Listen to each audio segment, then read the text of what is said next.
Good morning, well, this is Simon O'Mara. It's 9:30 in the morning. I just woke up. Hope you guys enjoyed my show I made yesterday. I announced a sick video,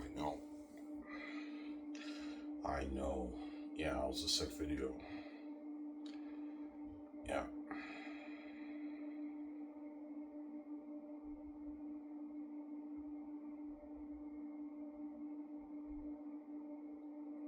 I know. It was a sick video. I'm gonna get coffee in a good maybe 10 minutes. I'm not gonna smoke right now. I'll just wait 10 minutes until I get my coffee upstairs.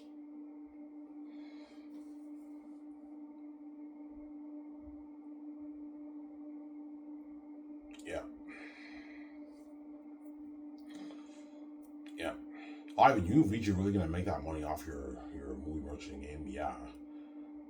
Like something crazy like 50, 60, 70, 80. The low end probably 50 billion, the high end 80, 90, 100.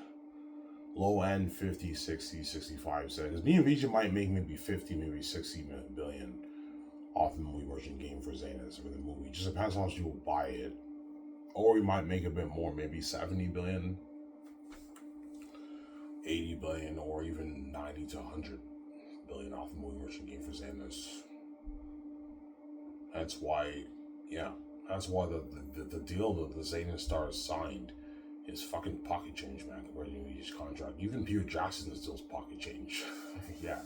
He signed a mega deal, like a $1+ billion deal, but even his contract is pocket change. Peter Jackson. That's why he wants a bigger chunk of the pie.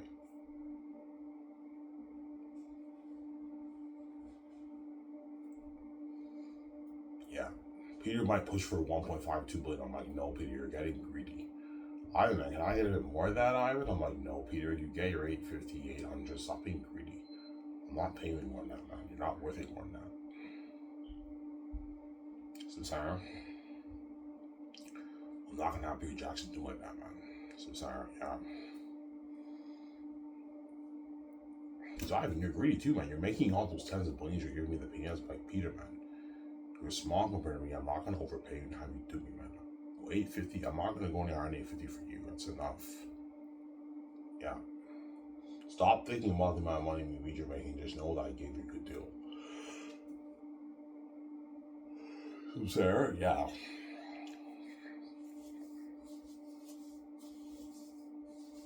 You don't make this dollar, Peter.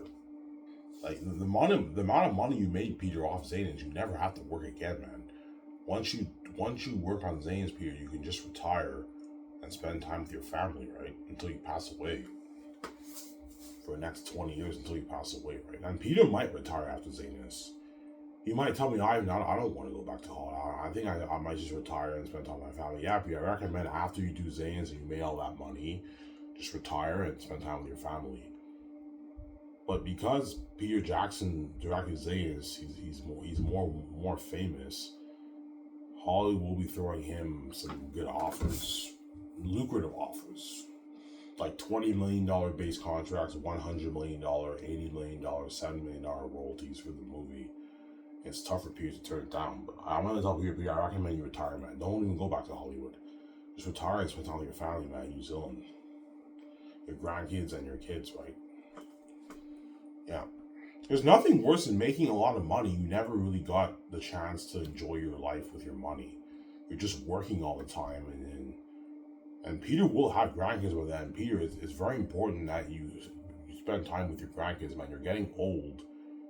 After you do Xanus, you might have another maybe 18, 20 years left on this earth. I recommend you retire and just enjoy the money that you had, hundreds of millions you made off my movie, and spend time with your grandkids and your kids, man. You don't want to work in Hollywood and you don't have time to spend time with your kids, right? Your grandkids, right? And you never really had time to enjoy your money. Yeah, you work in Hollywood when you're in your 80s. You're making all that money, but you don't have time to enjoy your life with the money that you made. Because you're just working all the time, yeah. And you hit 90, then you retire at 90 or 88, whatever it is. You made more money, but now you only have maybe 6 years left on the earth. Yeah, because once you hit 90, your time, you can die, you can pass away any day, right? 90 is a dangerous age. That's when you know any day now you're never gonna wake up. Yeah. Hence I recommend Peter Jackson retires. I recommend Mel Gibson retires too. Mel Gibson retires too, right? Yeah, which he most likely will. He'll be like 80, Mel Gibson, when he works on my movie, right?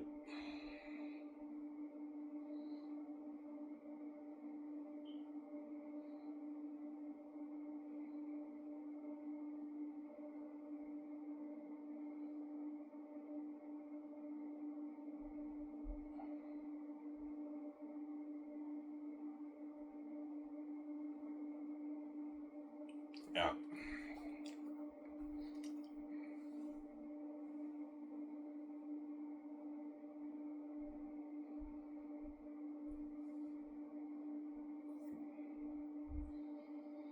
Yeah.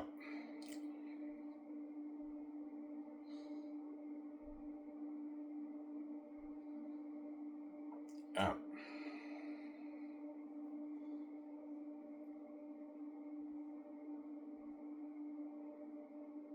When you offer Peter Jackson that contract, he might cry. Yeah, he might cry. Yeah. Because for Lord of the Rings, Peter Jackson had to pay a price, man, to make that money, man, right? He made $250 million. He paid a price for that, man. Whereas for my company, I'm paying him way more than what he made for Lord of the Rings, and I give him his freedom. He's like, "Thank you, Ivan. Yeah, I appreciate it. You're a good man." I'm like, "Yeah, you're welcome." I'm not into that stuff. I'm not a dirty businessman. I'm a clean businessman. Yeah, a lot of people probably think I'm crazy. Ivan, you're fucking crazy, man. You're willing to pay all those actors that money in free cash, and they don't pay a price for that? Yes, because I'm not wicked and evil like you guys. I'm a holy good man. I'm not evil like you guys who are gonna turn me into a porn star to make my billions. You know what I'm saying? I'm a good, clean, holy man. I'm not wicked like you guys. I have mental issues, obviously. I'm a bit fucked up in the head, but I'm a good man. I'm not gonna let my money and my power corrupt who I am. Yeah. Because when I make all those billions off my book and everything, I know I have all that wealth, I have all that power. I mean, I don't let my power corrupt my morale, right? Corrupt my morals. I give the Hollywood actors their freedom because I'm not a dirty businessman. That's why a lot of them might cry when I offer them that money. Yeah. Because you're paying me $1.3 billion and you're my freedom. I'm like, "Yeah, Peter, all I asked you were hard." And he's like, "Holy shit." He's like, "Thank you, Ivan. I appreciate it." Yeah, I mean, it's for Lord of the Rings, he paid a price to make that $250 million, right? Peter Jackson, yeah. Paid a price to make that money, man. Yeah. Keanu Reeves and all them might cry, yeah. Keanu Reeves, Robert Downey Jr., Tom Cruise, they might cry. John Mega, they might cry when I offer them that contract. Because they're shocked, because in Hollywood, that doesn't happen, right? In Hollywood, you gotta pay to make your money. Whereas Ivan's paying me more than what I'm making Hollywood. He's giving me my freedom. That's why they're all like, "Thank you, Ivan. You're a good man." They were shocked. And Ivan's a good man, man. He's paying us all these millions, and he's giving us our freedom. That's like the best deal ever. Yeah, best deal ever. To get your freedom, man, also get paid your millions. To be a movie star and make your tens of millions is a fucking dream. Honestly. But even being in Hollywood, being famous is still cool. Even though they make you pay to make your money, it's still cool being famous. But you pay a price to make your millions. So for my company, you don't pay any price. I pay you your millions, and you get your freedom with me, obviously. And that's not really a big reason. That's one minor reason why they're also begging too. Because they know me and VJ are clean businessmen. We're not dirty. They know when they go back to Hollywood, that's not going to happen, right? Yeah. Some sign. Yeah. That's the symbols in the Bible, how they say Jesus is a righteous man, right? He's righteous, and when he's king, they call him righteous and true. You know that Carmen song? He's a great God, oh righteous king. ruler over everything. You got all you Christians. You know the performer Carmen who passed away a couple years ago. Remember in the 90s and the 80s? Yeah, he sang that song. He's a great God, oh righteous King, ruler over everything. He's a great God. Yeah, we know that song. Yeah. Similar to me, honestly. When I'm king, I'm a righteous man, honestly. I would hate myself if I made an actor paid to make his money. And now the Hollywood actors will see you and be just dirty businessmen. Yeah. And you don't want to have the actor seeing you and be just dirty businessmen, right? You want to be clean. Yeah, but Ivan, like, you're just gonna like pay these actors all that money and give them their freedom. They deserve to pay for that, man. It's not fair. Yeah. Like, they're making all that money, they should pay a price for it, because all these other average guys, they work so hard for peanuts. These guys are not living that amazing life. They should pay for that, Ivan. Yeah, because I don't think the way you guys think. I'm a righteous man. I'm not into that dirt stuff. Yeah, Vijay will tell me, yeah, Ivan, we're not going to make the actors pay to make the money. Let's give them their freedom. We have our freedom. We get them out of Hollywood. They get their freedom too with us, obviously. And that's one reason why they beg too. It's not a big reason, because they gladly do it for money, obviously. But that's also another reason why they're begging you, because they know from my company that you get to be a famous movie star and make more than what you make in Hollywood. You get to be free. You get your freedom, which is nice. That's nice. That's a bonus, right? But the main reason why they're begging is because my company was hot water, and they were saved. They won't be left behind. Those are the reasons why the Hollywood actors are begging, obviously. So I'm saying, huh? Yeah, well, by John Meg or Ji-won Too and all of them, like, when they begged me and VJ to resign them,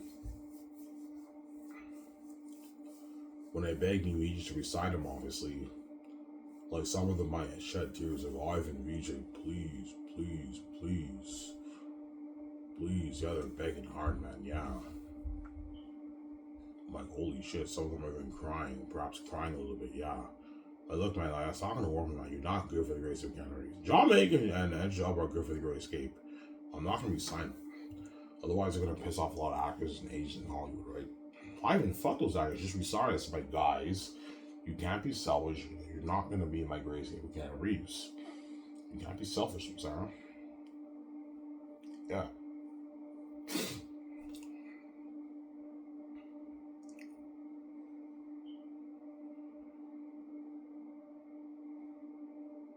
Yeah.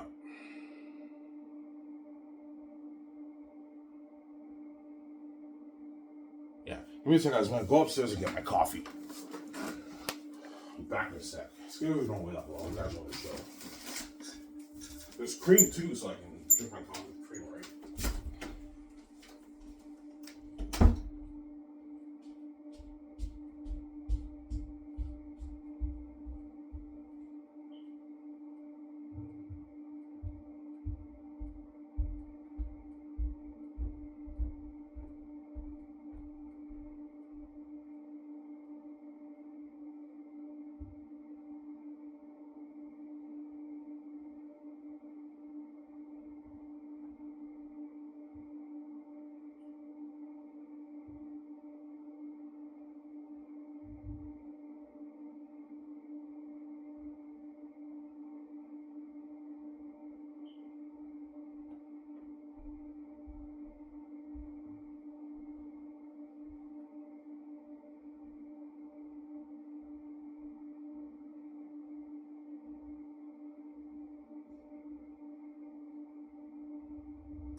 Alrighty, guys, I'm back.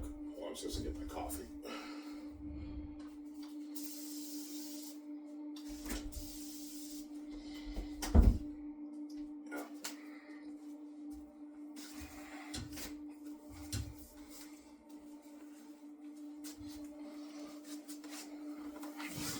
So Ivan, you know the whole free money thing is bullshit with you? Yes.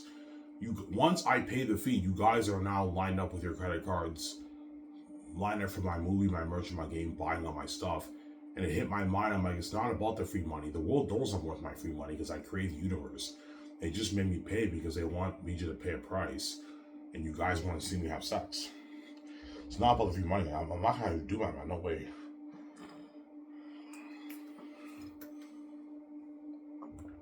It's not about the free money. You know I'm worth the free money, man. I'm fucking God. I created this place. I have every right to make my free money. Yeah, you know it. That's why the whole thing is set up. Yeah, if we make Ivan have sex with people in VJ, Ivan has to die for VJ. And we're going to be left behind. Yeah, the whole thing is set up. Yeah, we know you're worth the free money. We're using that as an excuse to see you have sex, Ivan, and make VJ pay a price. Yes. You're using that free money bullshit excuse because you want to see me have sex. You think I'm stupid, guys? I'm not an idiot, man. And then once I pay the fee, now you're obsessed with me tuning into my life and you're buying all my merch, my movie, and my game. You're lined up with your credit cards, your debit cards. You know what I'm saying? I'm like, yeah, it's not about the free money. I think I'm stupid. I'm not an idiot, guys. I figured it out. I'm not an idiot. Yeah, you figured it out, man. Like, you're worth the free money. You're a fucking God. Yes, I am. I'm worth the free money. I fucking created this place. I deserve to get my free money. Yeah.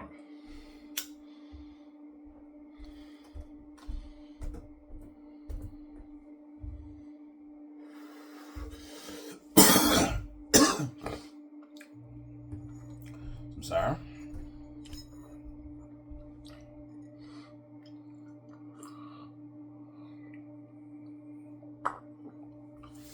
Yeah, man, Ivan's a good fucking man, man. He has all that money. Him and VJ have all that money, all that power, and they don't let their power corrupt the morality.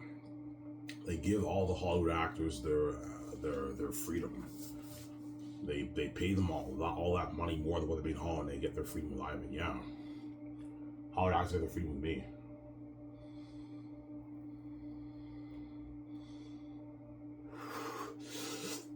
It's nice to be rich and be free, right? Yeah, have your freedom. It's a fucking bonus. Being rich is obviously nice, but having your freedom is a bonus, man. You get to live that beautiful life, and you have your freedom, obviously, right? It's a good feeling, obviously. Yeah.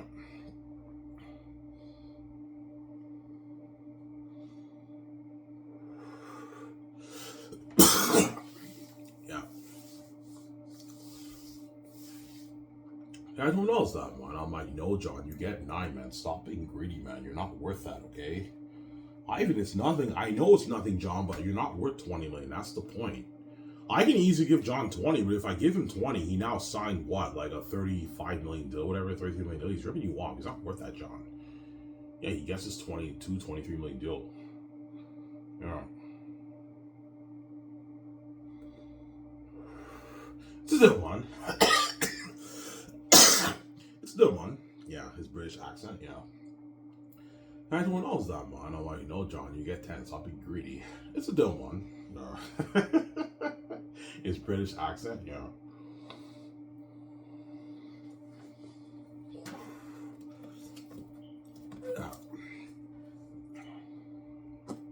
Will he accept your deal, John? Yeah, he will. He doesn't make that on Hollywood. He makes like his 2, 3, 4, and he signed a 23 million deal, man. It's a massive contract, John Boyega.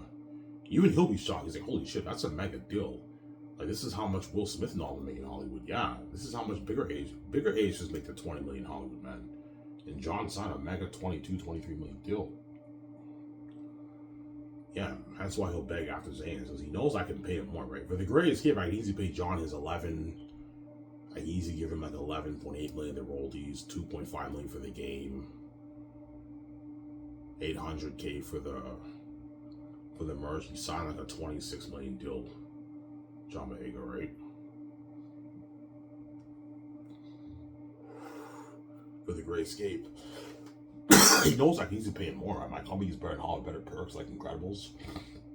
Hence why he'll beg, Ivan, please, man, I want to be in your Great Escape. My John, you are good for the Great Escape. I'm not going to resign you. It's not fair to the Hollywood actors who were left behind for Xanus. You can't be selfish on Ivan. I don't care about those actors. Just fucking resign. I'm like, no, John. You're good for the Great Escape. I'm not going to resign you. You're going to piss off a lot of actors, agents, and managers in Hollywood. It's not fair.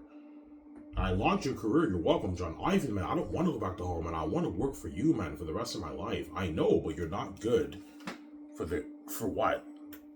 You are good for the grades. Yeah, I'm not going to be signing you, John. You can't be selfish. I'm sorry.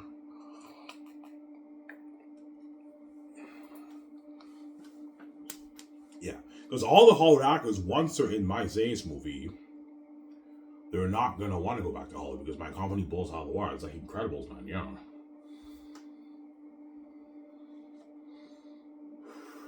Don't get me wrong, Hollywood is high end too, but it's not like on the level of my company. Where me and VJ are gonna have like a 900, 800, $1 billion house. So you do the math. If you party it up at a $1 billion house, what kind of house are you looking at, man? That's like what you see in Incredibles and Batman at the Dark Knight, that garage in Batman Dark Knight. Yeah, it's something unheard of with a tunnel and everything. Yeah. As the Hollywood actors will be blown away by me and VJ's house. They can't afford a house like that, man. They have like 10, 15, 20. Yeah. And the big guys, some of them even have 30, 40, $50 million houses. But even a $50 million house is not a $1 billion house. You see what I'm saying? They're blown away by my house. Ivan Beach, this is your house. Holy shit. Yeah. Shocked.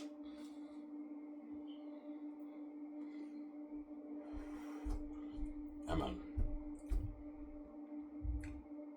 I'm sorry.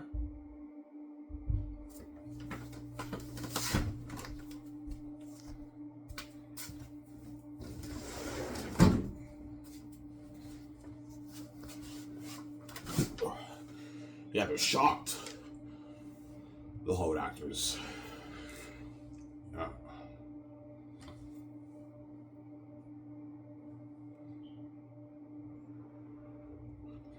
They're shocked at my house.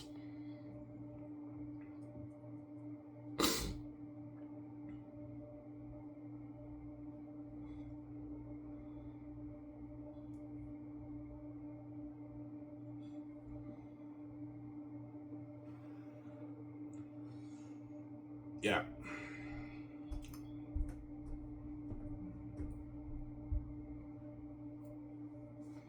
So the Hollywood actors have nice houses. Oh yeah, the Hollywood actors have beautiful houses, man.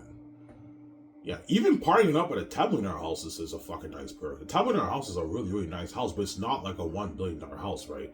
A $1 billion house is what you see in Incredibles, whereby the Hollywood actors are blown away. They've never seen a house like that before, pretty much, right? Yeah. And they can't afford a house like that. But me and VJ can afford a house like that because I made, I don't know, my 19, 20, 25, 26 million off my book. I can easily afford to build a house like that. Because they can't. They don't have that kind of money in their bank, right?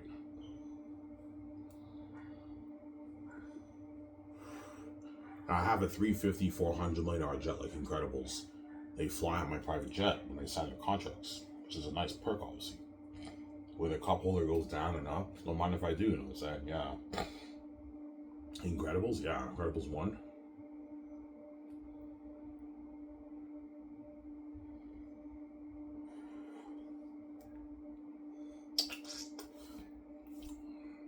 Yeah. That coffee's really good.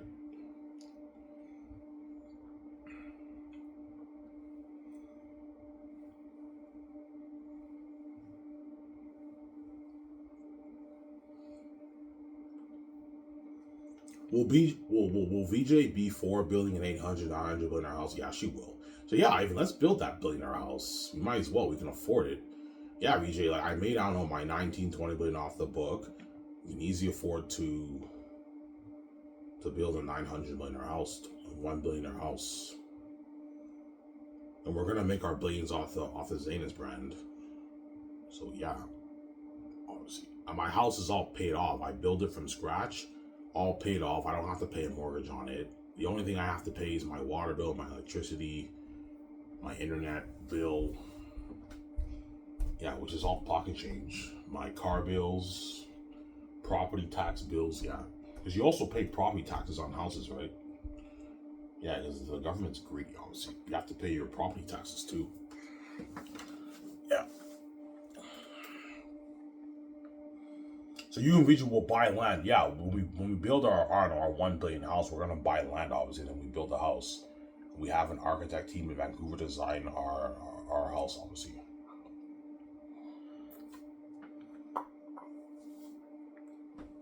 Ivan, why don't you build your house on an island? Because an island is too boring. I want my house near the city, or a little bit near the city. I don't want to build it on an island. That's boring. But if you build a house for $1 billion and you build it on an island, I can easily afford to build a bridge. It's built on the island, and you have a bridge that leads to the city. I even have my own like electric train. Like $1 billion, you can easily afford that. Electric train that leads to my house. Well, I'm not gonna build my house on an island. That's boring. We just I don't want to build a house on an island. That's boring. Yeah, it's boring. We buy land in the city, but I don't want to build on an island. That's too boring, obviously. And it's just more complex, obviously, right? So you're not gonna build your rooftop condo? Nah, the rooftop thing is too complicated. I'll just build it on land. It's easier that way, right?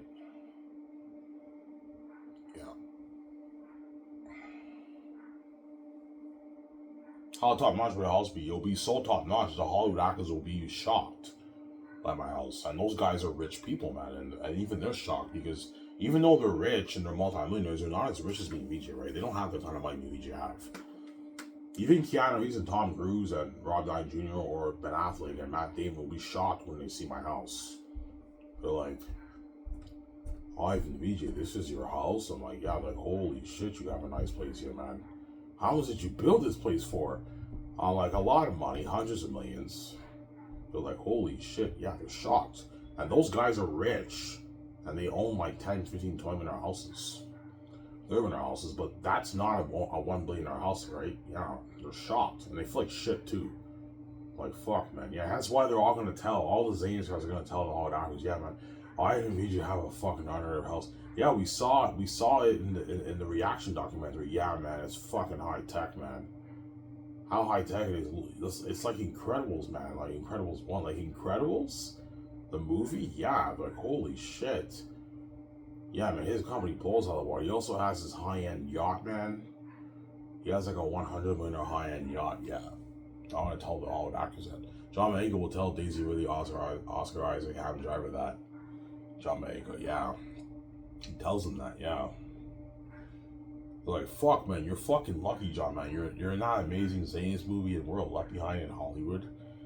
You signed your mega deal. You're making more than all of us, yeah. As the contract John Boyega signed for Xanus, he's making more than the majority of the Hollywood actors in Hollywood. He's making more than Oscar Isaac, Adam Driver, Daisy Ridley. They don't make that in Hollywood. Yeah. Oscar Isaac probably makes his 3, 4, 5 in Hollywood. Adam Driver probably makes a similar amount. Daisy Ridley makes probably her 2, 3 million in Hollywood. Yeah. Yeah, John signed his mega 23 million deal for my Xanus movie. That's why they're really gonna desperately beg him for word, man. Yeah. But when they beg him, they're not joking around. They're being very sincere. Like, John, I know you think I'm playing games. I'm not playing games, man. We need your help, man. Please, like, they're begging him hard. And John says, don't worry, but I will. He doesn't give words. I'm like, he's selfish. Yeah, I'm not giving you word. If I ask you for word, you wouldn't give me either. I'm not giving you word. Yeah, he's selfish, John. Doesn't give word. Yeah, he's selfish. It's actually funny. I'm saying, yeah.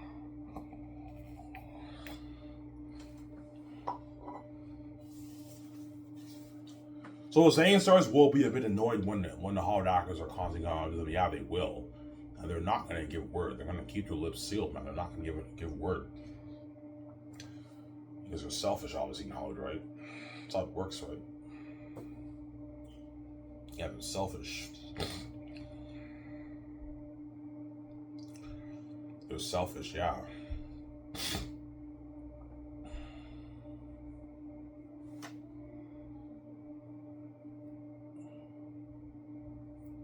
They're selfish. Yeah.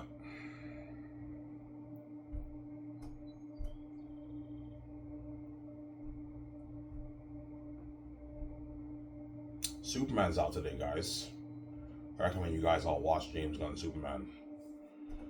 Will you see it on theaters, Ivan? Yeah, but I'm gonna wait a good maybe 3 weeks, maybe towards the end of July to see it. Like end of July, I'll watch it. When the buzz dies down a little bit, I'll watch it then, Superman. Or I might just wait until it's released online. I watch it online, obviously. Yeah.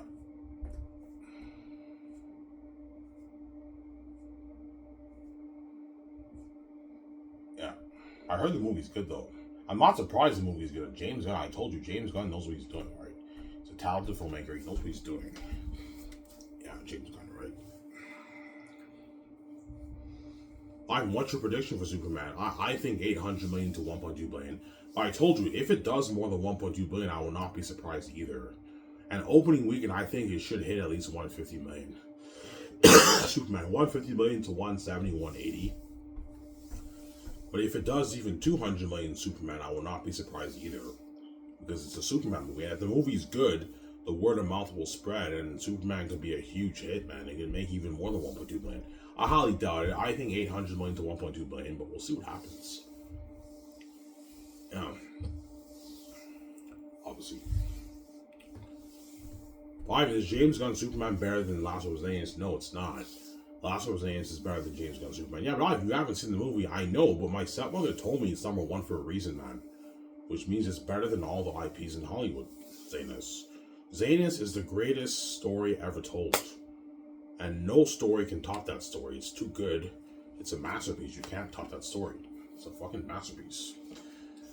Yeah, too deep, too powerful, too entertaining. You can't top that. It's just too good. And I showed you guys Tim is my book. You guys know what I'm talking about, man. The whole book is like that.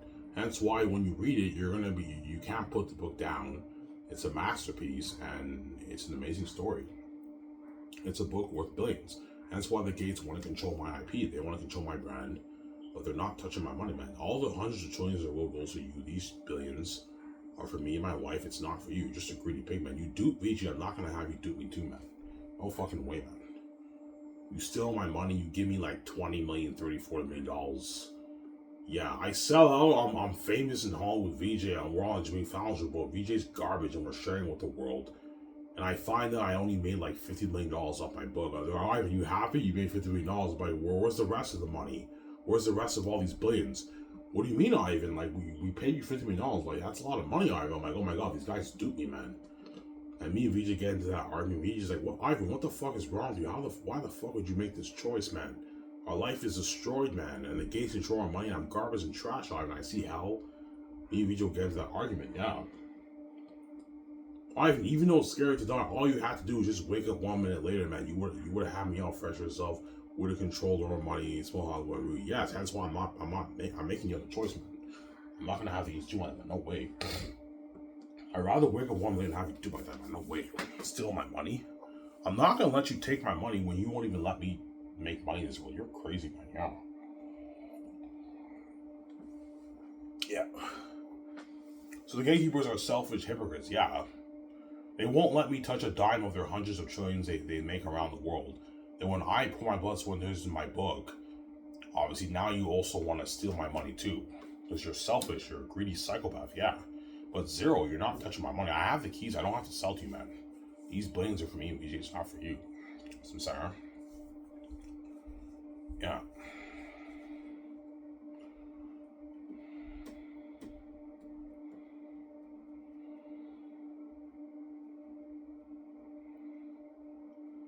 Yeah. Ivan, how much money do you think you'll make off your book? The book, I'll probably make my 17 to maybe $30 billion. 16 billion, 15 billion to $30 billion. If 700 million people buy my book, I'll probably make my 19 to 20. If 800, 900 people buy it, I'll make maybe my 25, 24, 26. And if a billion people buy it, I'll make close to that 30, 28 billion range off the book. Me, VJ make. So it's probably that 17 to maybe 28, $30 billion. Before I said 10 to 20, no, it's higher than that. Probably 16 billion to like that. 28, $30 billion I make off my Zane's book. I said, VJ, be curious. I was going to be like, by the way, I made $92.5 billion. You made $92.5 off your book. Well, yes, I did. She's like, holy shit. That's a lot of money, Ivan. I know. It's a lot of money. Are you going to share that $92 million with me, Ivan? I'm like, yes, I will. Relax, man, you fucking evil woman. Yeah, man. Ivan, I deserve your money. I have the keys too. I'm your wife. Yes, I'm going to share the money with you, VJ. Relax, man. You're fucking evil, man. After what I did for you, this is how you respond. I'm sorry, man. I want a piece of that money, man. I know, because you're fucking evil, man. Yeah. Obviously. So she will give you that evil look. Yeah, she will. She wants a piece of the money, obviously. Yeah. The billions. Yeah, she's greedy. Oh, yeah, are you gonna share that with me, Ivan? I'm like, yes, I will. Are you gonna share your life with me, Vijay? Yes, Ivan, I will. Yes, Vijay. You can't be selfish, man. I'm sharing the billions I made off my book with you. The leftover millions you have in your bank, you're putting that in the same account. We're sharing it together. Yeah, so Ivan, I'll share it with you. Yeah, especially after what I fucking did for you, man. Yeah, it's fair, and I choose where we live too. It's because of me you're out of Hollywood and you're queen, and you control the mind with me, and you see the light, and you have your freedom with me, and you're multi-billionaire with me. I choose where we live. We're living in Vancouver, Canada. That's fair, man. Considering I'm the one who made the money for you, I mean, it's fair. Yes, I choose where we live, and we're living in Vancouver, Canada. Oh, Vancouver's beautiful. We do love Vancouver. That's where Neatus lives. He lives in Vancouver, yeah. Neatus lives in Vancouver. But I heard he's moving to the States. Because Neatus likes the States better than Canada, obviously. I think he's crazy, but yeah, Canada's fucking better than the States, man. The only thing that the States has on Canada is they have better stuff, better parks, better restaurants. They have more of the Hollywoods in the States. They have better stuff, obviously. But the States is very filthy and it's crowded over there. Canada is not as crowded. It's much more clean. It's more beautiful up here. Cleaner, more beautiful up here. But the States is a more powerful country economically, hence why they have better stuff. And that's probably why Neatus wants to live in the States, because the States has better stuff, obviously. The better restaurants, all that stuff, right? I think Neatus is crazy. Like, Neatus should just stay in Vancouver. Why the fuck would you want to live in the States, Neatus, man? Yeah. The States is not Canada, man. Yeah, man. Don't hate me, Americans, I'm saying, yeah.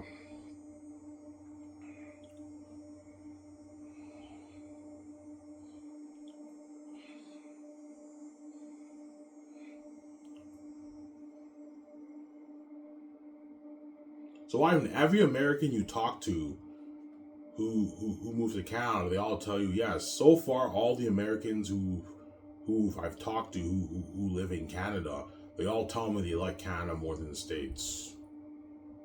I remember when I worked at Weedman, there was some Asian guy. He was American. He was born in America. He moved to Canada, obviously. I asked him, like, yeah, what country you like better, Canada? He's like, oh, I like Canada better, man. He's like, Canada's better than the States, man. He's like, yeah, we have free healthcare up here, and they also have a better educational system in Canada, too. Canada has a better educational system than the States. That's a fact. I'm not lying. They have a better educational system.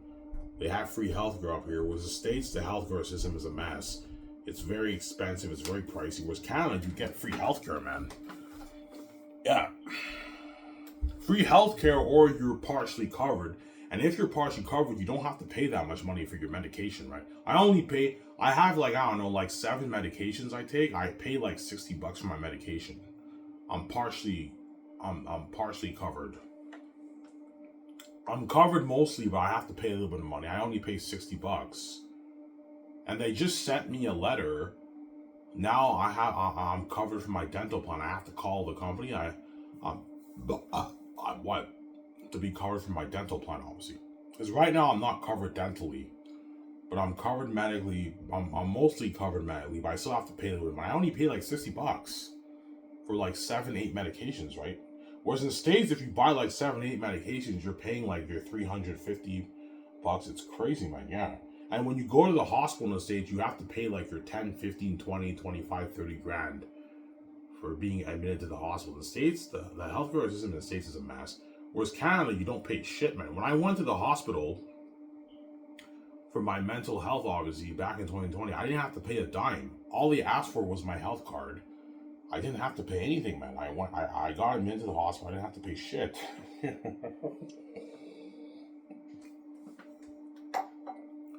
But when I got welfare, I'm sidetracking, guys. When I got welfare, I was covered medically and dentally for welfare. So if you get welfare checks, you're covered. You're 100% covered medically and dentally, obviously. And once I got a job,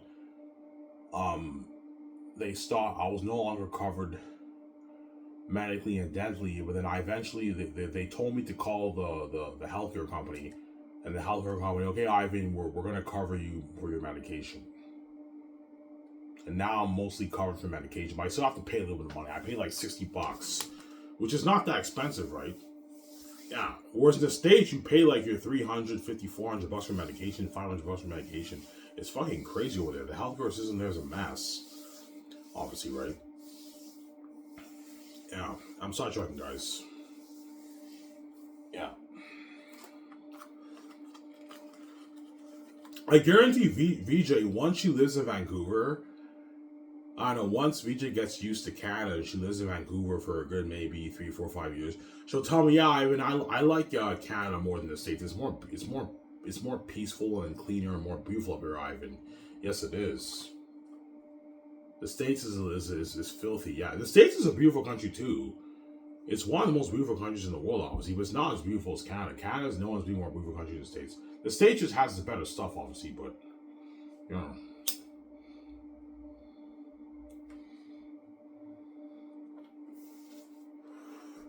BJ will love Vancouver. You know, like, oh, Vancouver is so beautiful. Yeah, Vancouver is a port city next to the Pacific Ocean. It's a beautiful city. And that's where me and BJ can park our yachts, right? Yeah, so whenever I do tables with the Xanus stars, I'm going to have they're going to be in my yacht. And we drive in the Pacific Ocean and we do table reads in my yacht, man, with a beer, like 3 beers. That's a nice perk, man. Yeah. 3rd year right in Vancouver. Yeah. When you table reads in my yacht. That's a nice fucking perk, doing a table read in the yacht, man. Yeah, you sit down in the yacht and then the driver drives in the Pacific Ocean, and then I'll have the actors have 3 beers. Don't have them having more than 3 beers. You don't want them getting tipsy and drunk. So everyone has their 3 beers, and then if you want to drink a beer, right? But chances are a lot of the actors are gonna want to drink a beer, and then we read the screenplay. How long will table reads be? I'll have my table reads be an hour and a half to 2 hours. Anything over 2 hours is too long, right? Do table reads for an hour and a half. You don't want to stress the actors out. An hour and a half table reads, that's good enough. Yeah. In my yacht, man. In the wintertime, sometimes I'll do it in my house, in my living room. Sometimes I'll do it in my boardroom, in my office. You know what I'm saying, yeah. Nice perks. Yeah, I did. Yeah, we did table reads in Ivan and VJ's billionaire house. The Hollywood actors are going to tell, the Xanus stars are going to tell the Hollywood actors that, yeah. We can do it in my living room. In the summertime, we do it in my terrace outside. And then in the wintertime, we do it in my living room, obviously. Yeah.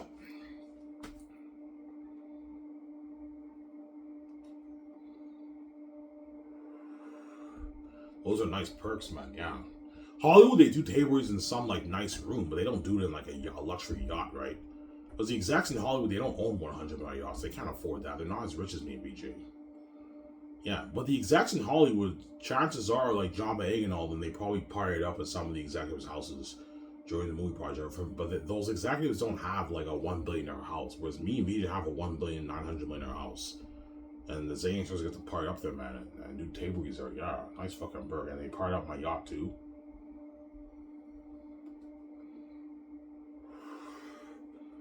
Yeah.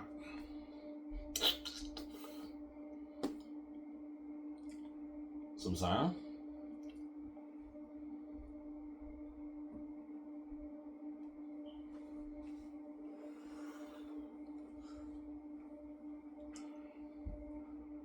Yeah.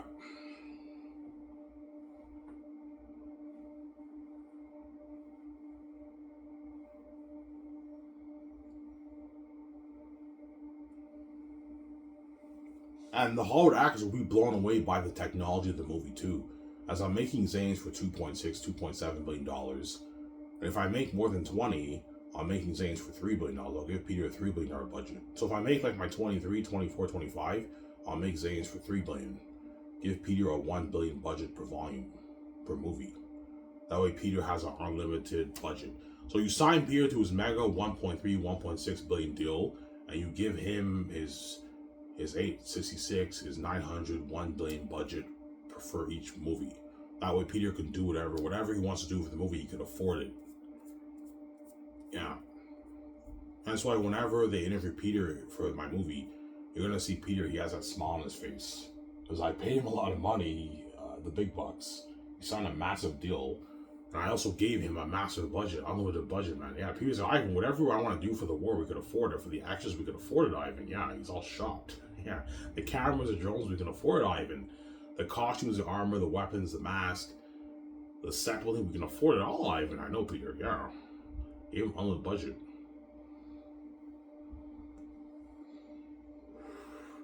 He's like, Ivan, like, New Line gave me a shitty $90 million budget for Lord of the Rings, Ivan, and my movie was amazing. Yeah. New Line only gave Peter a $90 million budget, and yet Lord of the Rings still looks amazing. It looks like it was made for maybe $150 million. So you can only imagine the technology you're looking at for Xanus, man. That's going to be beautiful, man. A beautiful world. Peter's like, Ivan, we can build like 2-acre cities with this money, Ivan. Because I'm putting in good, I don't know, 60, 65 million towards set building. Even 70 perhaps I can put towards set building. Because Ivan, for the caravans, we can build like a 1.2 acre city. Yeah. And when you apply the visuals towards it, Ivan, you look at something beautiful, something more beautiful than my Moria. For Moria, we had a small set Lord of the Rings, Ivan. It still looked amazing, right? Yeah, Ivan, this is a relatively technology. I know, Peter. He's all shocked. Yeah. And becomes blind by his roof movie, Peter. Yeah, he's a nerd right now.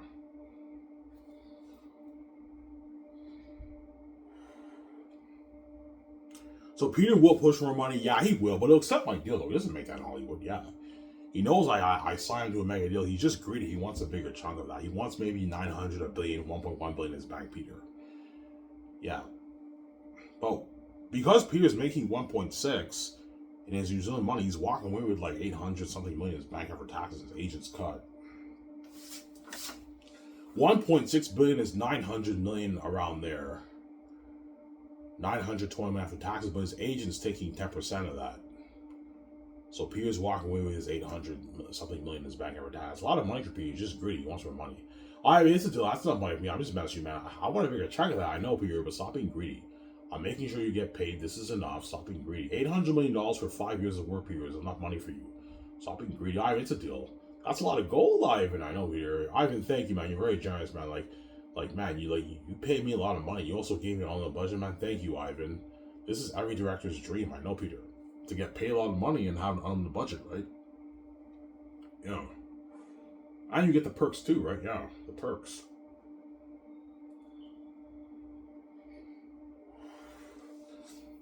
Yeah. And Mel Gibson signed like his 500 million deal. I have more than I'm like, no, Mel, stop being greedy, man. I'm not gonna pay more money, Mel. I'm sorry. Because I might choose Mel over Peter, right? We'll see what happens. I don't know. But you guys probably think I'm crazy. I even choose Peter. Peter's a fantasy guy. I know. Peter did Lord of the Rings. He's the fantasy director, right? Yeah, that's why I might end up choosing Peter. Or I might choose Mel. We'll see what happens. I don't know. Samsara.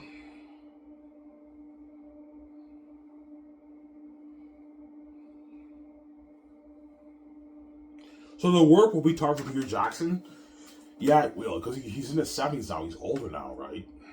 Like, you're going to see a difference. Like, you watch the Lord of the Rings documentary. Peter is much younger. He's like 40. This is like 30 plus years ago. And now he's 30 years older. The work is tougher on his body, but he's still working really, really hard. I'm going to tell Peter, is the workload a bit tough for you? No, my body's fine. I'm fine. That's why I recommend Peter. Like, I recommend you go biking with Guillermo del Toro and, like, go to the gym in the hotel, do a nice walk on the treadmill. That way you're more in shape, man. Because you're not as young as you used to be, Peter, right? Yeah, I'm fine. No, but Peter, like, I know your body will be fine, but you're not as young as you used to be. Like, this is dirty work. I know how the process works. I know, Peter, you worked on the Hobbit Lord of the Rings, but you're not as young as you used to be. I recommend you work out. Go biking with Fran Guillermo del Toro. You can go to the store and buy yourself a bike. Buy Guillermo del Toro bike. You got your 10 million bones. You can easily afford to buy a $2,000 to $3,000 bike at a store, Peter. in Vancouver. I recommend you go biking with Fran, Guillermo Toro, and you know what I'm saying, and Barry Osmond. Go biking, man. Good exercise. Go biking in the mountains in Vancouver, right? Good exercise for you, Peter. It doesn't hurt to work out at the gym. Go swimming. Yeah, Ivan. Yeah, I should work out a little bit. Yeah, Peter, you should. That way you're more in shape for the movie because you're not as young as you used to be, right? Great. Peter will be in his 70s when he directs Xanus. Like 74, 75 around there. He's older, yeah. He's not as young as he used to be. He's working even harder than he did for Lord of the Rings. You're going to see him working harder for me. But because he's older now, you can tell he's a bit more tired. The work's tougher on his body. And that's why I'm going to have a directing chair for Peter, obviously. Whenever he gets tired, he can just sit down in the chair. He's like, ready, set, action. And he watches sitting down in the chair. He'll be standing up a lot, but sometimes he'll be sitting down when he's tired. And he directs the actors. He's like, ready, set, action. You know what I'm saying? Yeah. Ivan, that's good enough. EJ, that's good enough. You know what I'm saying? Yeah. Yeah. And Peter Jackson and Guillermo Toro have to watch the rough cut of the movie, obviously. As every director, they have to watch the rough cut of the movie, right? Peter has to watch it. The rough cut. Yeah, the rough cut of the movie. This is like before they put in the special effects, right? Peter has to watch it. And he'll let me know if he wants to do additional pickup shots. But chances are we're not going to do additional pickup shots because the movie will be amazing. Peter was prepped. He wrote an amazing script. He took his notes. And Peter's like, yeah, we don't have to do any reshoots or pickup shots. The movie's fucking amazing. Peter will tell me that, yeah. I watched the movie. It's good, Ivan. Yeah. Ivan, you have no idea how cool it is seeing you and BJ in a movie, Ivan. It's fucking cool, man. That's glory. I know, Peter. No, Ivan, seriously, man, wait till you see the movie, man. It's fucking cool. It's cool seeing you in a movie. Yeah. It's cool seeing a movie. Yeah, people tell me that. Yeah. It's glory, Ivan, I know. That's why me and VJ get paid the big bucks. Because we're special. Samsara. Yeah.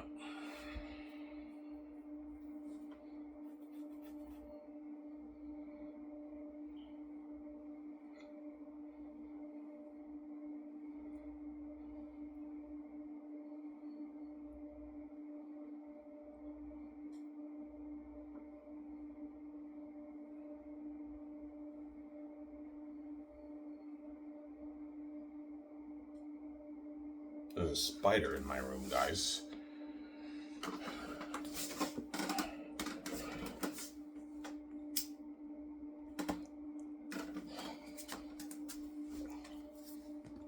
I don't like spiders.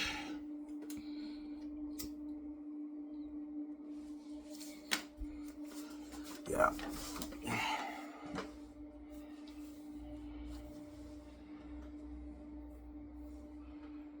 Ivan, what insect gives you the creeps? Centipedes. I have a huge fear of centipedes. Spiders give me the creeps too, but not like centipedes, right? Centipedes really, I have a big fear of centipedes, obviously. Remember that video I made in my old Miss Lasers when I talked about I wore my pink shirt and I shut the camera because I saw a centipede? Yeah. I have a big fear of centipedes, obviously. Spiders too, but I'm not that scared of spiders, but centipedes creep me out. I'm very, very fearful of centipedes. Centipedes are fucking what? I don't like centipedes, right? And there's a lot of house centipedes in this house, man. Yeah. A lot of house centipedes in this house, right? Because this is an old house. This is a 40-year-old house. It's an old house, right? Yeah. This is a nice house for a middle-class family who makes like $60,000, $70,000 a year. But for someone who's the gatekeeper, this is a piece of shit, man. But the gatekeepers hid their wealth. That's why they bought this house, obviously. I figured out, man. I know you're the gatekeeper. Yeah, I have the keys. I only have 3 subscribers on my channel. I know you're the gatekeeper. You lock the doors, man. I'm not an idiot, man. You act all you want. I know you lock the doors on me. I woke up. My father protected me, right? Yeah. So, Sarah.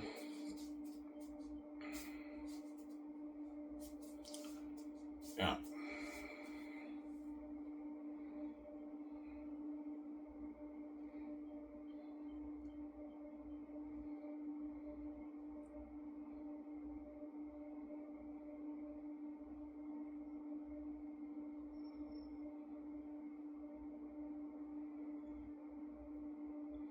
Yeah.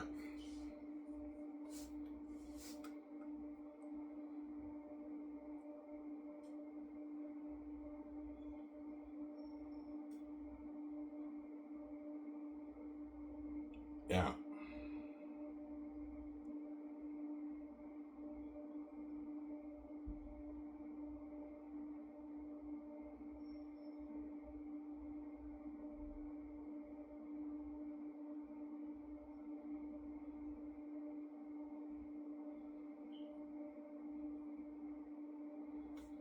Yeah.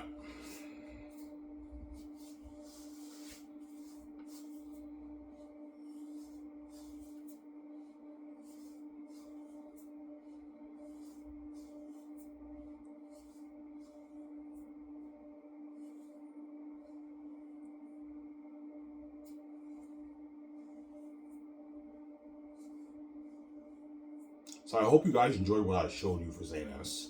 Hope you guys are impressed by my book. Obviously, yeah, we're impressed. That's fucking entertaining shit. Yes, I know. And my whole book is like that. I'm not lying to you guys. What I'm showing you, the whole book is like that. It's constant entertainment.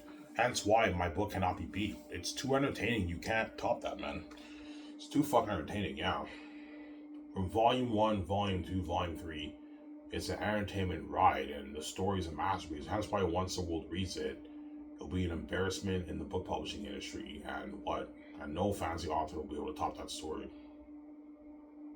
Yeah. Well, I mean, top the book. I'm talking about in terms of the story and entertainment. Nothing can top that. But in terms of world building, other authors can top my world building. Obviously, as Brandon Sanderson's Way of Kings and George R. R. Martin's Game of Thrones, J.K. Rowling's Harry Potter and J.R.R. Tolkien's Lord of the Rings, Stephen Erickson's Mouse and series, obviously, their world building is more richer than my book, obviously. But I think my world building is more unique, but their world building is what? Is richer than my book, obviously, Samsara. But my story is better. Yeah, my story is better, and the book is too entertaining. You can't top things, man. It's too entertaining. Ivan, what you show us are some of the big scenes in your book, yes. Some of the stuff I show you, that's some of the most entertaining scenes in my book, but there's a lot of other entertaining scenes I haven't showed you, right? I only showed you guys snippets of my book. I don't want to spoil the story for you. I didn't show you volume 3, especially the Ephesus scene. That scene is arguably the best scene in the book. It will blow your mind away. It's so entertaining. That's why I told you, when you read my book, it's like reading a book movie. Because the characters jump on a page and it's like a literary cinematic masterpiece. That's why some of the book critics might call my book a literary cinematic masterpiece. It's like reading a book movie. Because the characters jump on a page and it's so entertaining. And you're just hooked turning the page. You can't put the book down. As my book is the kind of book you can binge in one day. You can binge like 800 pages of my book in like 8-9 hours. 10 hours you binge. It just depends how fast you read, right? Like Brian Durfee, I guarantee you he will binge my whole book in like 8 hours. I have an 800-page book. He binges the whole thing in 8 hours. Because my book is the kind of book whereby you can't put it down. The only way you'll put it down is if you're tired and fatigued and you want to take a break. But it's so entertaining, you can binge the whole thing in one day. All 800 pages, you can binge it, man. And it's a book you can reread over and over again and never get tired of it. Because that's how amazing of a storyteller I am, yeah. Samsara. Yeah. Like, no offense, Lord of the Rings, even though it's a masterpiece, it's a bit boring for me. And Lord of the Rings is not a book I can reread many times in my life.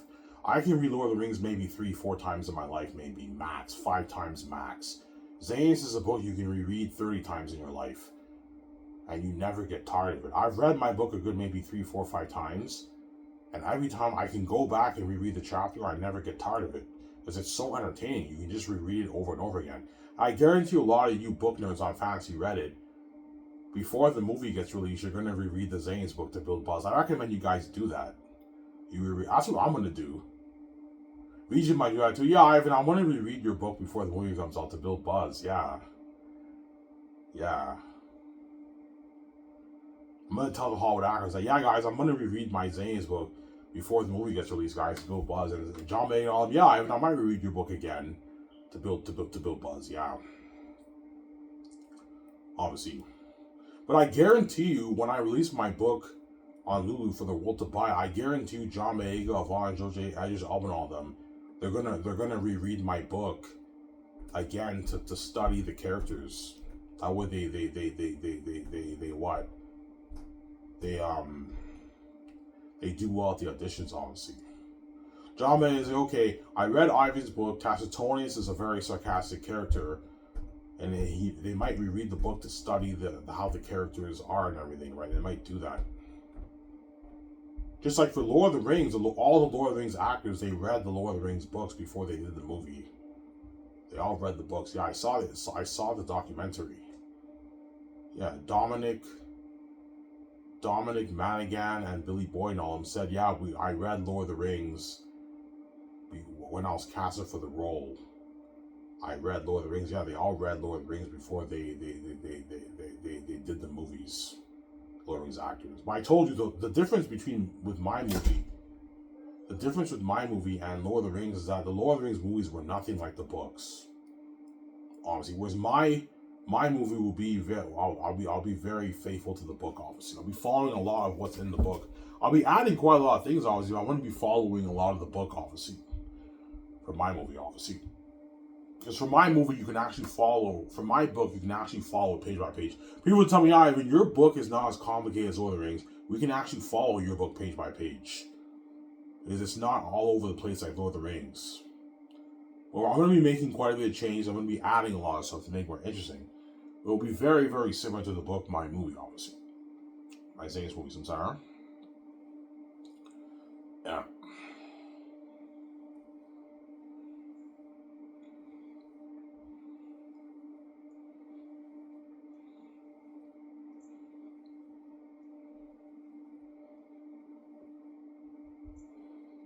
Yeah.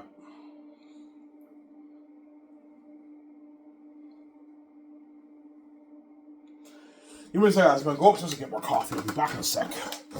It's good, you don't wait for long. I'm going to show this show.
Ivan, will you write their unique?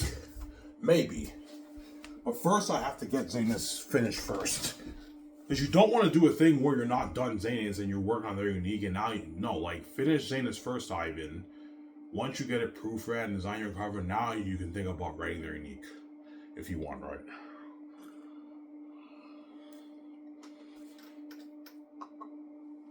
Yeah. You think their unique will be better than Xanus? I think it'll be just as good. Like, you can't really compare. There are two different genres. Like, romance and fantasy are two different genres. I don't think their unique will top Xanus, but it might be just as good, right? I showed you guys the beginning of their unique. That's a great start to my story. Yeah, and I have the pictures in my mind. Their unique will also be a masterpiece too, a romantic masterpiece too, obviously. Yeah. But I don't think it will top Xanus, or it might be just as good. It just depends how the art hits you, but yeah. Samsara.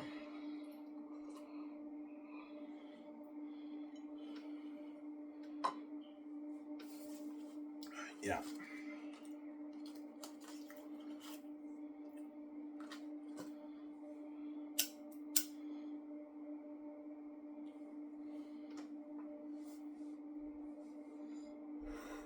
If I write their unique, me and Vijay will make more money, right?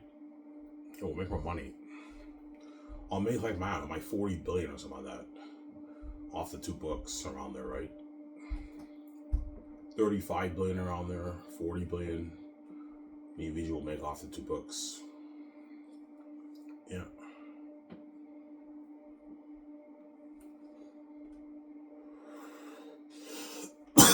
Yeah.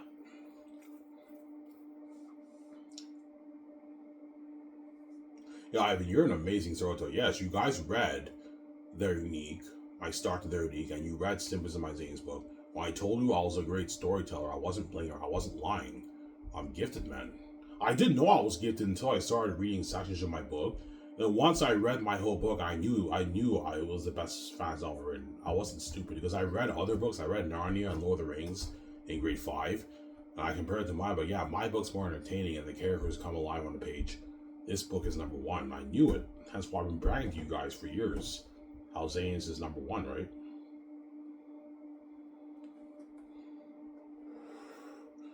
And I gave you a good reason why it's number 1. You guys read my book, and you compare it to these other fantasy novels. What story's more entertaining when you read it? Yeah, Ivan, your book's more entertaining, yes. And what I'm showing you guys, the whole book is entertaining like that. Hence why nobody can top my book, man. It's too entertaining. It's too good, man, yeah. It's a book you can't put down.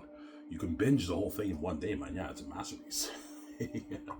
You binge the whole thing in one day, right? Yeah. VJ might even binge my whole book in one day. Yeah, Ivan, I read your whole book in one day. I bought your ebook and I read it on my laptop and I got my takeout and I read the whole thing in one day, Ivan. Yeah, VJ might tell me, I binge your whole book in one day. It's a fucking masterpiece. I love the character Lithia. Lithia's a very interesting character when you read the book, as you guys read, right? Yeah.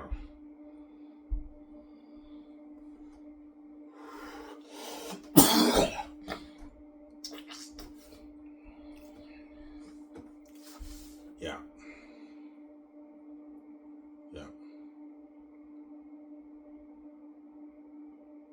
How many strong forged blacksmiths do you have? Of what use is this question, General? How many? I'm now sick. I know my book is sick. Yeah, if your characters jump alive in a page, yes, they do. That's why my book is so entertaining. These are no ordinary bats, Sassatonius. Oh, come on, we can fight them. Tass listens to them. The words might bring us some further advice on our journey. I'm now sick. I know my book is sick, man, you know.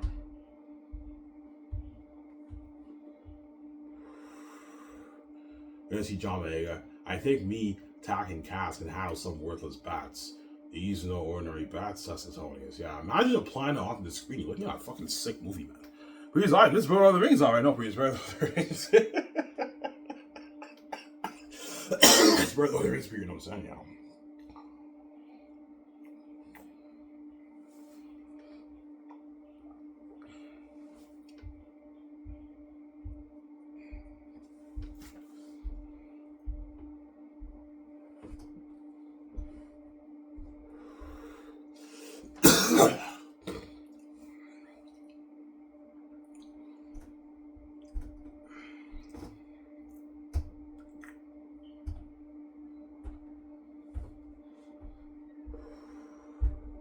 Ivan, what's your advice to keep the reader entertained? I told you, try to throw in big climaxes in each of your chapters. It doesn't hurt to have character conflict with your protagonist or your antagonist or your supporting characters.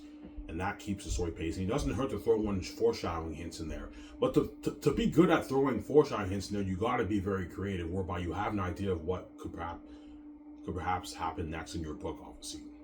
Whereas my book is filled with foreshadowing hints of what could happen in later on in the book. And I try to throw in big climaxes in each of my chapters, and I leave every chapter with a cliffhanger. And that keeps the story entertaining and the reader engaged. Now, Ivan, some of these other fantasy booktubers disagree with you. I know everyone's entitled to their own different opinions, obviously, because everyone writes differently. But who would you rather take advice from me, who wrote the best fantasy novel ever written? Also, a book that sold hundreds of millions of copies, or would you rather listen to these other guys who wrote amazing books, but their books are not as good as my book? Some sound. Yeah. But listen to all sides. They have good advice too, right? Don't just listen to me. Listen to them. Listen to all sides of the... right? Yeah, they all have good advices too, the other booktubers, right? They wrote amazing books too. Their books are not as good as my book, but they wrote amazing books too, right?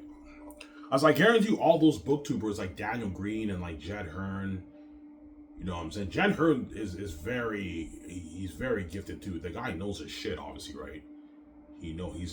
I never read his book, but I heard his book's really good. And he has a lot of good advice on his YouTube channel. I recommend you guys watch his YouTube channel, Jed Hearn, right? Daniel Green's good too. I read his Breach of Peace book. It's a good book, an amazing book, obviously. Daniel Green, he writes kind of like me. He's also a simple writer like me too. Daniel Green doesn't do much info dumps in his books when I read it, right? He kind of writes like me in a way. Yeah. His characters don't jump on the screen the way on the page the way my characters do. But Daniel Green is also kind of a simple writer too. He doesn't dump you with all the info dumps, obviously. He gets to the point with the characters too. Kind of like me, obviously. But his characters don't jump on the page the way my characters do. My book, don't hate me down, you know what I'm saying? But he wrote a good book. Breach of Peace was a good book. A good, 7.8 out of 10. That's a good book, man. That was a really good book, man. He's a good storyteller now. He's an amazing author, Daniel Green, you know.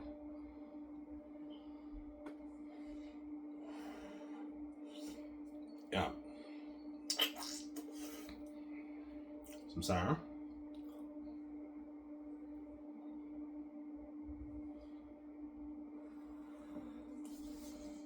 Yeah.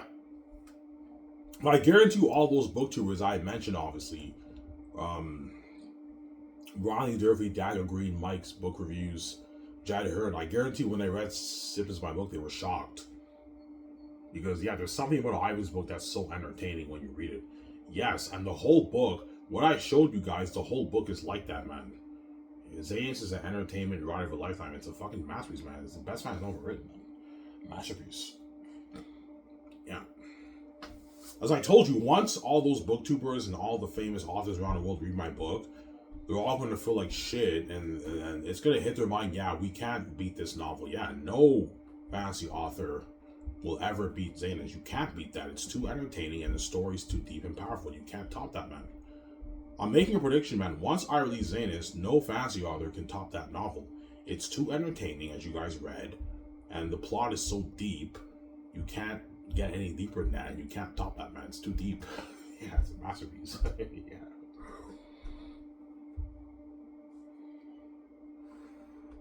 Because I have the heavenly gift, man, that these guys don't have. These guys are gifted too, but they have the earthly gift. They don't have the heavenly gift, right? I'm from the heavens, they're from the earth, right?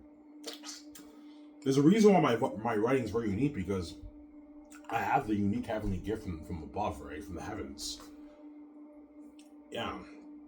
They have gifts too, but they have earthly gifts. I have heavenly gifts, hence why my writing is very unique when you read it, obviously, in my book, right? It stands out from the rest of the books, obviously. Yeah, there's something special about Ivan's writing that stands out from his other novels. The characters jump on the page. Even in his Young Tactics chapter, they sound like children. Yeah, how does Ivan do that? It's a gift I have, man. I have the heavenly gift. Yeah. Even my animal characters jump on the page. You guys read, right? Hey, what are you two murmuring about over there? Do not lie to me. Yeah, now sick, I know. So this must be Galatia, the great forest. Yes, must be. And the horrid valleys near. I can feel its darkness already emanating. I'm now sick. I know my book is sick, man. Yeah. And that's the captured chapter, which is arguably the worst chapter in volume 2. Or you can argue Land and Chaos is the worst one. But probably the captured chapter is probably the worst one. Because that's a very short chapter. And not really much happens in that chapter, right? The captured chapter. But even that chapter, when you guys read it, you were hooked, right? And that's arguably my worst chapter in volume 2. The one when Cassie says, I can feel its darkness already emanating. Yeah, that's the captured chapter. Yeah. You can't fight them all, Cassius. Yeah. Tass, I'll think of something. Yeah. Imagine playing onto the screen, right? You got John Maega and Jimo Hansu. They get captured by the devil wolves, and they go to Barak, and all the tens of thousands of wolves are staring at them, and they're laughing at them, man. And Eritat interrogates them. You're looking at masterpiece. People are looking at masterpiece. There are demons like that? Yeah. He's like, holy shit. The world's gonna feel for John Maega and Jimo Hansu in that scene. Yeah, the world will feel for John Maega and Jimo Hansu in that scene, man. When Eritat interrogates them, yeah. And they get thrown in a pit. That's all I'm gonna say. I want to spoil story for you. And that's when I introduced Bo the Pit Watcher. Yeah, Bo the Pit Watcher, right there. Bo was responsible for watching the pit in Barak when you read the book. I want to spoil story for you. And John Maega will fight Bo the Pit Watcher in the war. So I'll give him his time to shine. And Jimo Hansu fights Morale the General. And you're looking at devils, guys. Like Bo the Pit Watcher and Morale the General are going to be devils, man. And John Maega fights Bo the Pit Watcher in the war. And Jimo Hansu fights Morale the General in the war. Towards the end of the war, right? So in the beginning of the war, in the middle of the war, John Maega and all them, and me and all them, we fight the Ranimals. And eventually, John Maega fights Bo, and Jimo Hansu fights Morale in the war. But the main focus will mainly be on me fighting Eritat. But I'm also going to give John Maega his time to shine. He fights Bo the Pit Watcher. Jimo Hansu fights Morale the General. Yeah, man, look at a sick war. Yeah. So John Maega doesn't have to worry about me pushing his character to the side like they did for Disney, right? He'll have his moment to shine in my movie, obviously. John Maega, right? Yeah. Some siren.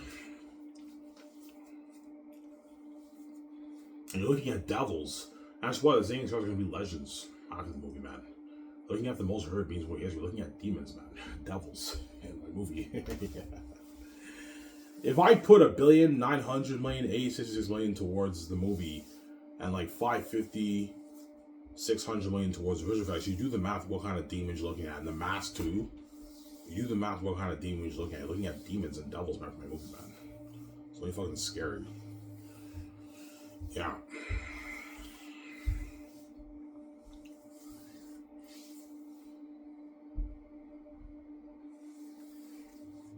Yeah.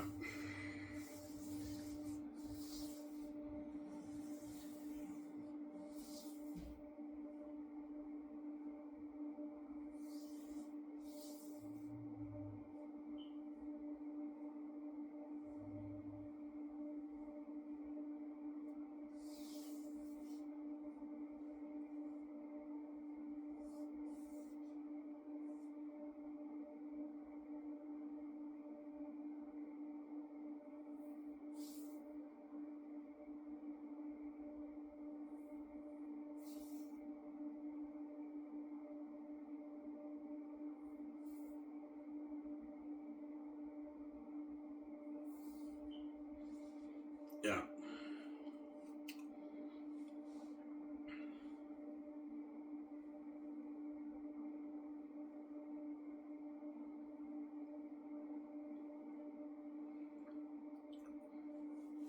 So, Ivan, what's your best advice for all us aspiring fantasy authors when you write a novel?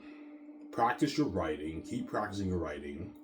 Some people will get it on their first try. Some people will get it on their fifth try. And just be simple when you write. Stop trying to be really smart with your English literature and just be simple and write a great story, man. And get to the point with the story. Don't dump the reader with like 3, 4, 5 pages of what the character's thinking, their actions in the landscape. Just get to the point with the story. Don't spend any more than a page and a half dumping with info dumps, man. Otherwise, you're going to bore the reader. They're going to DNF your book. That's my advice. There's a reason why I don't do that, because I know the trick, man. I know if I dump you with 3, 4 pages describing stuff, I can bore the reader. That's why I don't do that in my book, man. The longest descriptions I have is maybe 3/4 of a page, max, and I get to the point with the story. That way I keep the story flowing, pacing, and entertaining. Yeah, but Ivan, how do you make your character jump on a page? That I can't tell you. That's just the gift that I have. Because I write dialogue the way these other authors write dialogue, and yet my characters jump on a page more. It's just a gift that I have. I don't know how to do it. I can't tell you that trick. That I can't tell you. That's just a heavenly gift that I have. God gave me the heavenly gift, yeah. I don't believe you. I think you used AI and you had help writing that book. No, I didn't, man. I wrote that on my own. What I showed you, I wrote that, guys. With no help, no AI help either. I wrote that on my own. With no help. I don't believe you, Ivan. Guys, I'm not lying to you guys, man. What I showed you, I wrote it, man. I fucking wrote that, yeah. My proof is my notebooks here. I can show you my notebooks, right? I wrote what I showed you, man. Yeah. Man, Ivan, you are gifted. Yes, I am. I'm gifted, obviously. Yeah.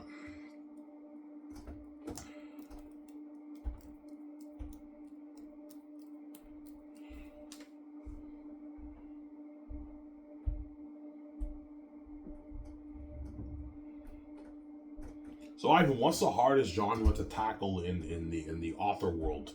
Fantasy. Fantasy is by far the most difficult book genre to tackle, because fantasy, you have to create a fictional world, and you have to make your characters in that world feel real. You have to make your world building feel real, your fictional world feel real, and you have to make your characters in that world feel real. And that's why fantasy is by far the most difficult genre to write. But it's the most interesting one. Hence why a lot of aspiring authors, I want to write a fantasy novel, but fantasy is difficult, man. You have to create a fictional world. You have to make your characters in that world feel real. It's difficult, obviously. I told you, watch lectures. Watch Brandon Sanders's lectures. You can even get advice from Daniel Green and Jed Hurd. You know what I'm saying? They wrote novels too. Yeah, there's a lot of good information out there on YouTube. But watch Brandon Sanderson. Brandon Sanders's lectures. That'll help you out a lot. Brandon Sanderson's a famous author. Watch his lectures. I'll help you out a lot. Samsara. And the key is practice your writing. That's what I did. I'm telling you the advice based on my experience. My writing before was not as good as what I showed you guys, right? As I wrote another novel before I wrote Xanus. I wrote some Muslim Islamic story. I wrote 30,000 words of that novel, and I read that book. My writing was not even close to being as good as my writing. Now, my writing was mediocre at best.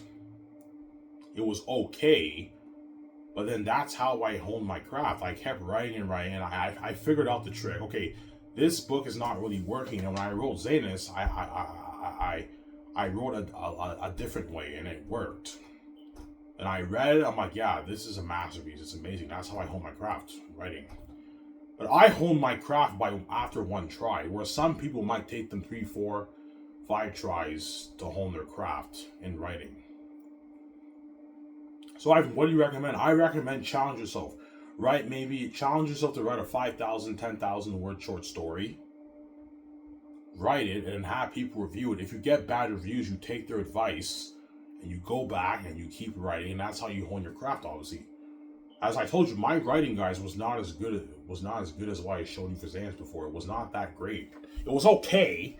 My Islamic story was not Xanus. If I released my Islamic story, it'd be maybe a 6 out of 10 book. It'd be okay. It wasn't as good as Xanus, right? My writing was not that good back then. But I honed my craft because I practiced my writing, right? But it took me one try to figure it out. After I wrote 30,000 words and I started brainstorming Xanus, I learned from my mistakes. I learned what worked and what didn't in my Islamic story. When I wrote Xanus, I wrote a different way. Yeah. Because my Islamic story, I was kind of telling more than showing in a way. And then when I wrote Xanus, I changed up my writing style and I honed my craft. But it took me one try to figure out the trick, the magic trick to write an amazing story. Where some people might take them 5 tries. Yeah, writing short stories, that kind of stuff, right? Yeah. So I'm saying? Yeah.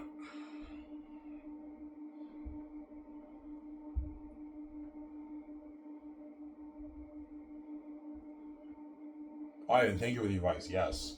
Watch Brad and Cyrus's lectures. And what? You can also watch the other booktubers' lectures and advices too. Obviously, and the number one thing is practice your writing. You have to keep practicing your writing. That's how it works, right? Yeah. The best way you can get better as a writer, you have to keep writing. You have to keep practicing your writing. That's how it works, right? That's how you get better. If you don't practice your writing, your chances are you will not get better as a writer. You have to keep practicing, keep writing. You write a short story, even if it's shitty, you go back and you learn from your mistakes and you keep writing, and that's how you get better. You have to keep practicing, obviously. You might get it on your first try, you might get it on your second try, your 5th try. I got it on my first try, where some people, because they're not as gifted, they might get it on maybe their 6th, 7th try. And that's how you get better as an aspiring fantasy author. I'm talking about fantasy. Some Sarah. Yeah. Ivan, that's bad advice. I prefer to follow. I'm gonna follow Brad and Sarah's advice, Jed Hurd's advice over yours. Yeah, if you want to follow their advice over mine, follow their advice too. They also wrote amazing books too. Obviously, everyone has their differences of opinions. Obviously, right? Yeah, I'm just saying I wrote the better books than their books, right? So would you rather take my advice or their advice? It's up to you, right? Yeah, it's up to you. Yeah.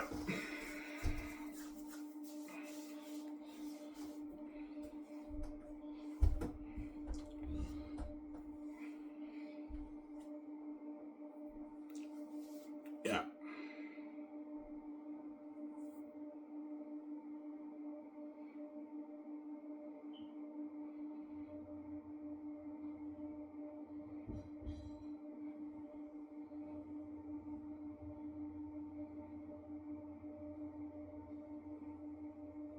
Oh, I worked more at 040. Yeah.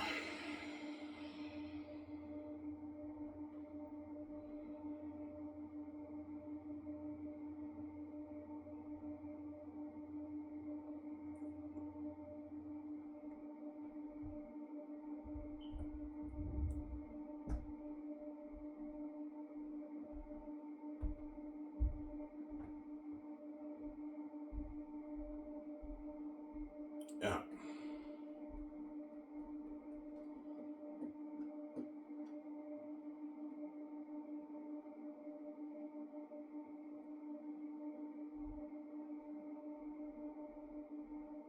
So, Ivan, your book's so good. Yeah, my book is so good.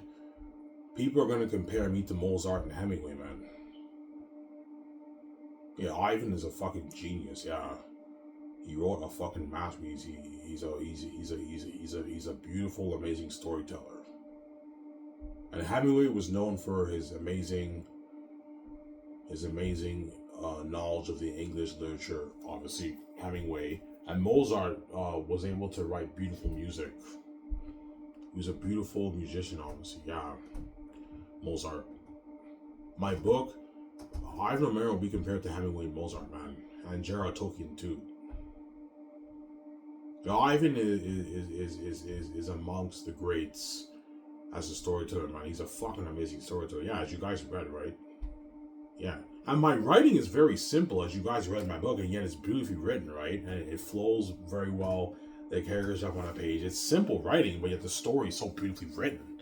It's a masterpiece, yeah. And all these authors, they have the knowledge of the English literature and the poetic words and everything, but their stories not as entertaining as mine. So I'm saying, beautifully written, obviously, and their characters jump on a page a little bit. It's not like my book. My characters come alive on a page when you read it, man. Yeah, that's why it's so entertaining, obviously. I'm saying?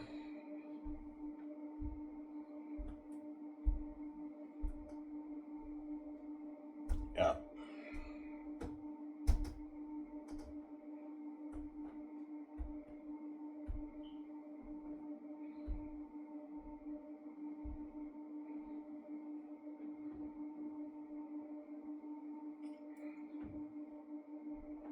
Your book is sick, man. I know, John. My book is sick, man. Yeah.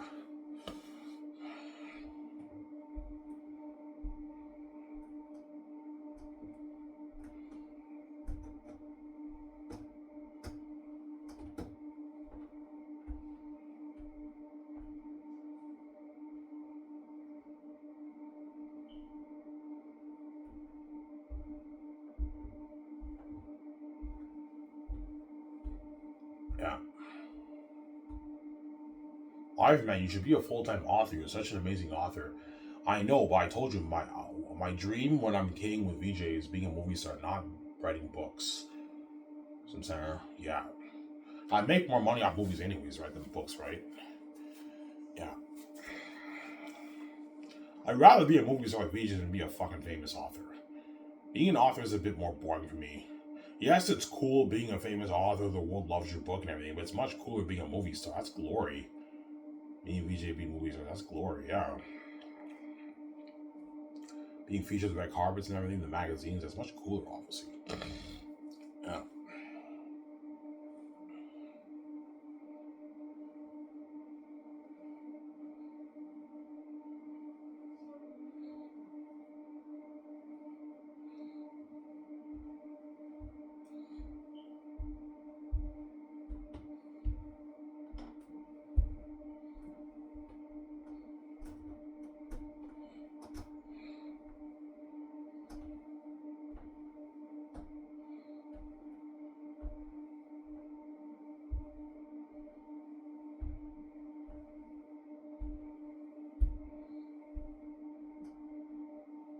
Yeah.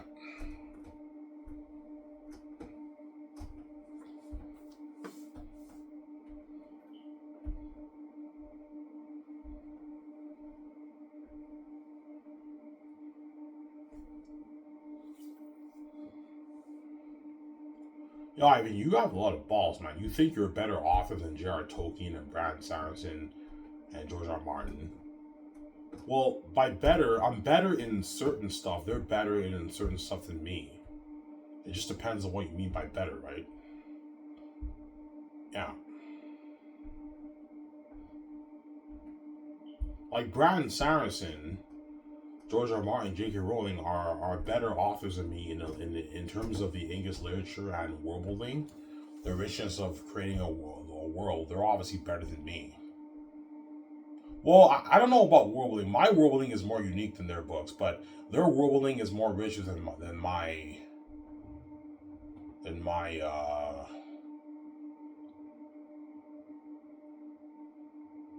world building is more richer than my book, obviously.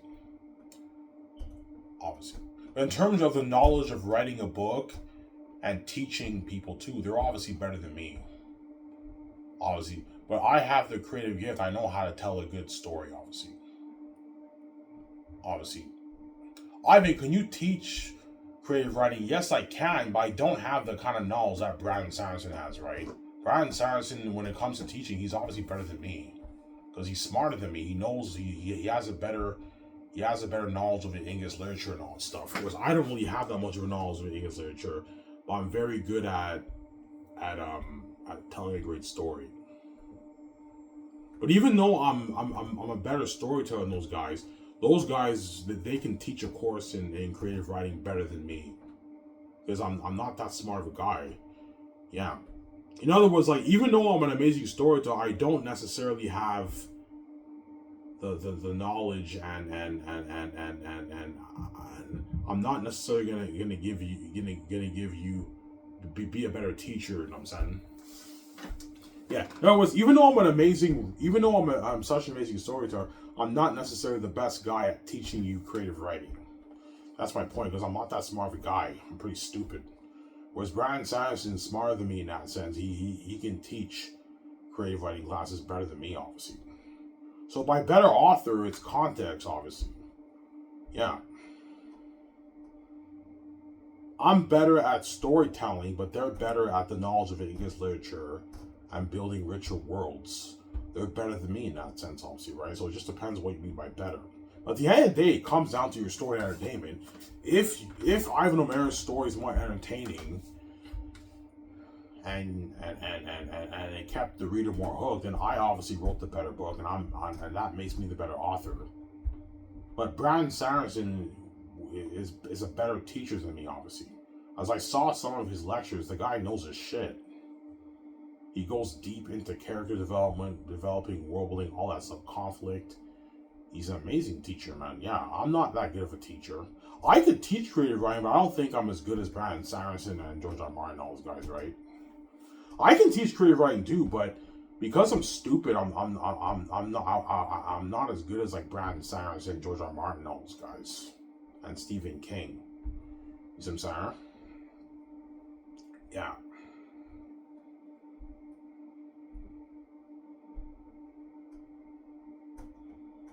Yeah. Everyone will say, yeah, Ivan O'Mara is the best storyteller, the best fantasy storyteller. He's an amazing storyteller, but like in terms of the knowledge of the English literature and everything, I'm not even close to being as good as all those guys, man. As I have those big English words that Jared Tolkien uses, Brandon Sanderson, George R. R. Martin use, J.K. Rowling using their books, I don't even know what they even mean. And so my writing is so simple, but even though it's very simple, the story is so beautifully written, it's highly entertaining. Yeah, Ivan, you're a simple writer. You don't use all these big words. No, I don't. And yet my story's fucking entertaining, right? Yeah. Because I have the creative gift. I'm a simple writer. I'm a simple storyteller, but yet my story is so entertaining when you read it, right? And that's why I always give the advice, be simple when you write. Stop trying to be smart and have all these overuse of the English words. Just be simple, man, and tell a good story, man. Stop trying to wow the reader with your English literature. All you aspiring fantasy authors, right? Yeah. Samsara?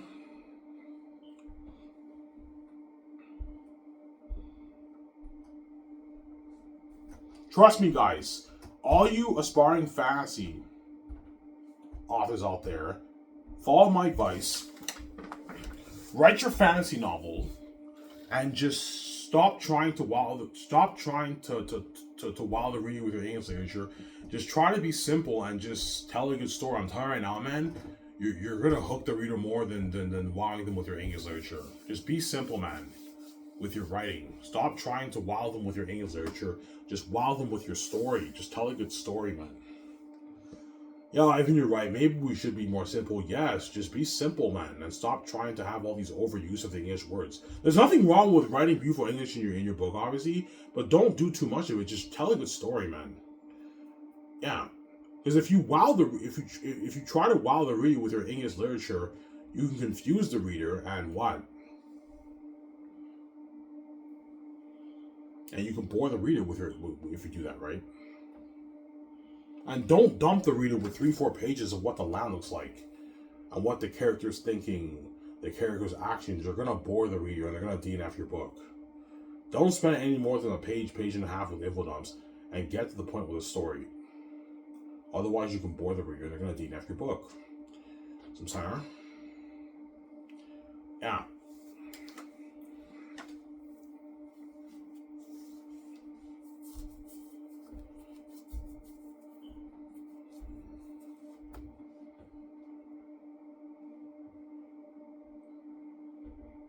Yeah. So if you guys learn from my advice, I'm going to call this video the Xanus Movie and the Xanus Book advice. And fantasy writing advice from Ivan. And it was Iron Man. I talked for an hour and 40 minutes. That's good enough. Stay tuned. I'll make my go-through series later on tonight. Or I might later on this evening. Or I might do a double header. I don't know. We'll see what happens. It's Iron Man. I was signing out. Peace, guys. We gotta enjoy this show from Iron Man. Peace out. Don't hate me, son.